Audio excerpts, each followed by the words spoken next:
more sheep in Ireland than there are people. I think the last census recorded a population of 5.1 million. The CSO yesterday was estimating the population to be actually at 5.3 million.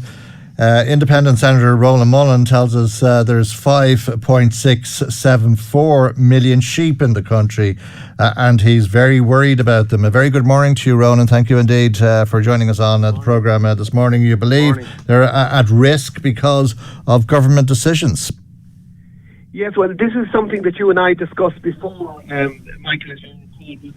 At that time, it was announced that the Minister for Agriculture was considering introducing a ban on the use on dogs and cats of electronic collars that are used to train them to make them averse to running after livestock. And at that time, I asked for an extension of the consultation period because I felt it was almost a secret consultation. There was only a small paragraph up on the department website and so on.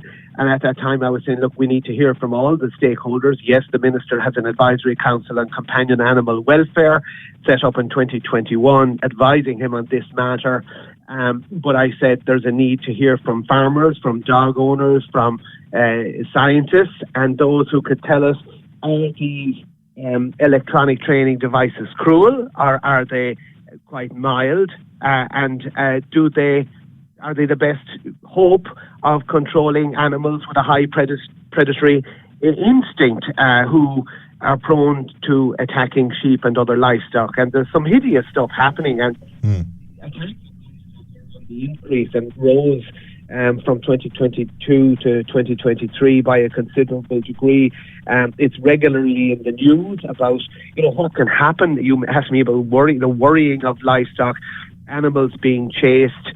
In Kerry, there was a case of sheep chased by dogs. There were stray dogs or let on the loose, and the poor old sheep ended up jumping to their deaths, from rocks. Yeah. So the people who oppose, I should say now that the Minister has announced that he's going to bring in this ban on the use of these handheld remote controls. So we're not talking about the perimeter fencing that keeps your dog on the lawn, so to speak.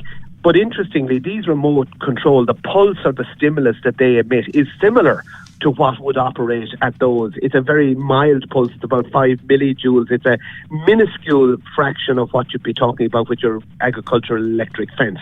But the Minister takes the view, animal welfare, that these are cruel and that he's going to ban them. Now, he's going to allow what he says the small number of dog owners who currently use them, who express worry about controlling their dogs, if they stop using them. He intends to permit those who currently use them to do so, but only for those dogs. Now, my view is, and I'm a dog lover myself, I'm from a farming background, and I'm down on the farm every weekend. When I go home, I walk my dogs. They're very harmless animals, but animals will scent prey long before the human being does, and it's not realistic to talk about people. Well, if people only keep their animals on a lead when they take them for walks, and if they, and we'll have fines if they don't, and you'll be familiar with the ad campaign in recent times, on the radio I've been hearing it, if your dog attacks, it's not his fault, it's yours, and all of that. The evidence seems to show, and I'm relying on information supplied to me from insurance bodies, that in Wales, where they introduced that ban, compared with England, where they haven't yet done so, that there would be 4 times the level of attacks on animals and 3 times the number of dogs being shot as a result. So, at this point, I get it. I support animal welfare, but I'm also worried that this is happening without sufficient transparency. And what I'm saying is, before the Minister introduces this regulation, he should go public and publish the results of the consultation that they had in the department. I called for an extension to it and got it. Let's see now what the farmers say. Let's see what the animal welfare organisations say. Let's see what the scientists say about what is the science on the welfare side of this, and what is the science on their efficacy. Have you been speaking to the manufacturers of these e-collars? Well, no, I haven't personally, but what I am aware of is that it isn't about anything goes. I've no problem with there being a regulation that says, anything that's dodgy or substandard should be banned. And I've no problem saying that only certain people should be allowed to use those. I'm not suggesting that there'd be willy-nilly access to these things. But the idea of a complete ban going forward when all you have left then to prevent dogs from attacking livestock is dog biscuit kind of reward-based training, which I don't believe is effective on the basis of everything I've learned. And the other thing is you will have animals actually getting shot as a result of other animals being killed. Okay, well, if people aren't to reward good behaviour, what should they do? Should they punish bad behaviour? Well, as I understand it, the way if you have a dog and you want to walk them, and there's a concern about what would happen if they got off the lead, as dogs do. It's not natural to keep them on the lead in the first place. But if you wanted to get your animal trained, as I understand it, the use of these devices is such that after a relatively short time, just the application of this pulse when the animal is inclined to run after stock, that it causes the animal to have a kind of a Pavlovian response, an aversive effect, such that you don't actually have to have the collar on the dog after they're trained up. And I think it should be possible in a controlled way for people to have their animals trained by responsible trainers who are qualified to use these devices, who have animal welfare standards at heart, and who can train these dogs so that they don't run off, chase, attack, worry, frighten, and maul and destroy livestock. It's a bit like hitting them with a stick, isn't it? I mean, you hit the dog with a stick every time it runs after a sheep. The dog soon thinks, well, I won't run after a sheep because I don't want to be hit with a stick.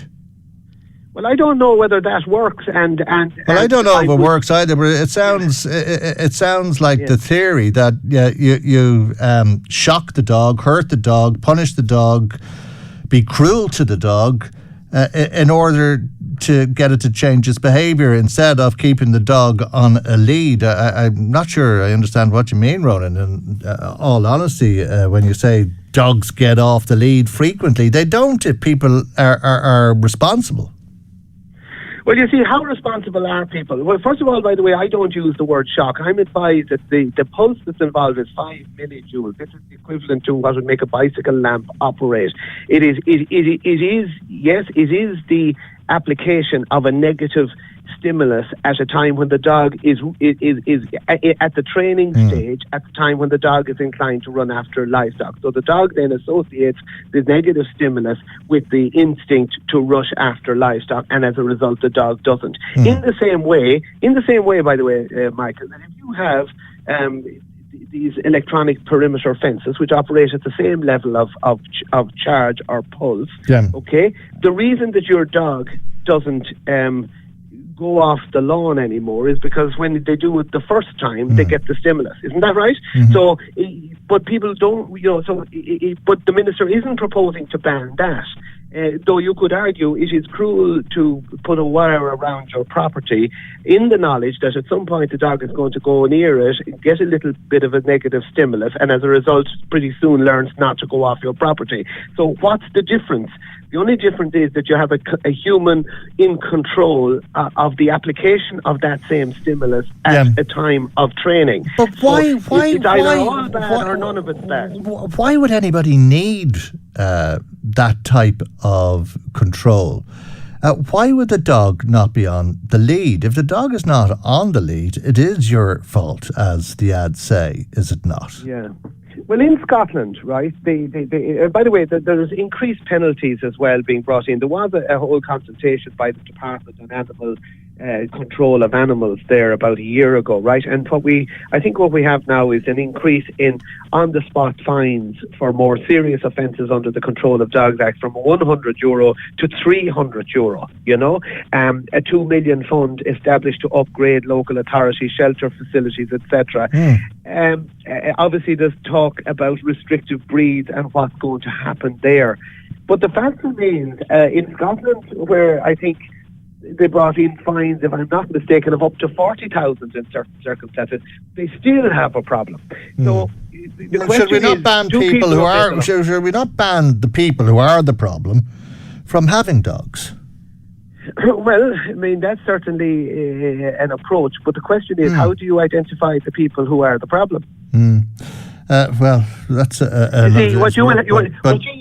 why give them the ability to let their dog off the lead where there's livestock in the hope that they'll be able to press a button and shock the poor animal for their misbehaviour? Well, I'm not calling it a shock because I wouldn't support something that involves excessive cruelty, but negative. I'm losing you there, Ronan. Sorry. Yeah, well, sorry. If you're allowing some kind of if it's called negative reinforcement of a controlled kind, for example, in your perimeter fence, then it doesn't seem to me to be wrong to allow something similar in the context of a responsible animal trainer. Okay, that's what I would say, and I think. But there's another issue here, which is the transparency point.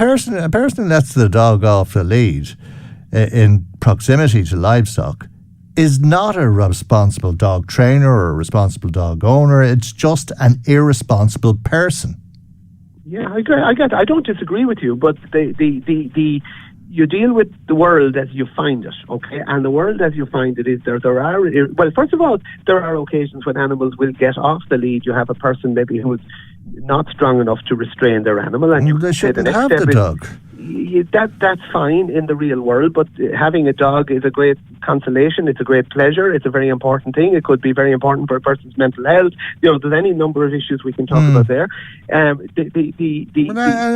not interested in any of those things. If a person can't control their dog, if the dog is too strong and is a danger to livestock or people, there's no way that person should be allowed to have that dog because they can't control the dog. There is the Control of Dogs Act, and you have to be in control of the dog, whether that's on lead or off lead. But if it's on lead and the dog can get away from you, we have a problem straight away. People or animals are at risk. Yeah, I accept that. But the question is then, what solution? Do you basically say, where you can't have a dog unless you have it on lead constantly? That's not a natural thing as well. I mean, for example, when I take our dog for a walk at home and we go around the bog roads and all of that, now our dog is a collie who runs away from sheep or any livestock. But the point is, there's a moment where you let the dog off the lead and he's delighted to be off the lead, and I would rather a situation where animals could, be enjoyed by their owners, be able to have be able to actually enjoy the open spaces, which is what they're bred to do. And if, as I say, through the sensible application of a mild negative stimulus of the kind that people are allowed to use on their perimeter fence on the lawn, if that would actually train a dog who has a high prey instinct. Remember, the dog with the high prey instinct is going to sense livestock around long before you, the dog walker, do, And if you're talking about something that's barely enough to light a bicycle lamp or that's not something that I think can be fairly called an electronic shock or something that's cruel. Yes, it is negative reinforcement, but we do allow that, as I said, in the context of the but here's the point, Michael, even if I'm wrong on this, the minister should not go and just regulate this without first, there's two things I'd be calling for. First, he should publish the results of the consultation. We've seen this in other areas with the recent referendums and so on. The government has a consultation and then refuses to publish the findings of it. And I want to hear, did they hear from the experts? Do the government know the science? Are they willing to share the science with the public as to whether these things are cruel or as to whether they work better than anything else? So they should publish before they make any decision. They should publish it. And this is, FF and FG in government, who do they listen to when it comes to making decisions? They have an advisory committee, that's fine, I'm all for it.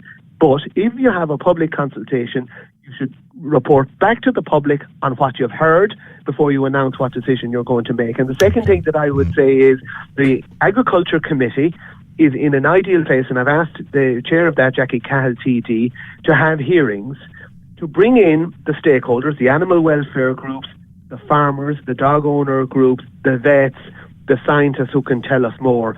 And let's hear what the government heard. And that would be better than government behind closed doors, where a decision that actually could lead to, make that point again, in Wales where these things are banned, more animals being attacked. It's horrific what happens to sheep and other livestock when animals attack them, Okay. and it wouldn't do you good to come across it. And I think they should have proper hearings so that we hear from all sides, and then have then let the minister do his job, which is to bring forward a regulation. But I do think he shouldn't do that without proper consultation, without being publicly seen to publish the evidence as well. All right. We'll leave it there for the moment. Thank you indeed for joining us this morning, Independent Senator Ronan Mullen.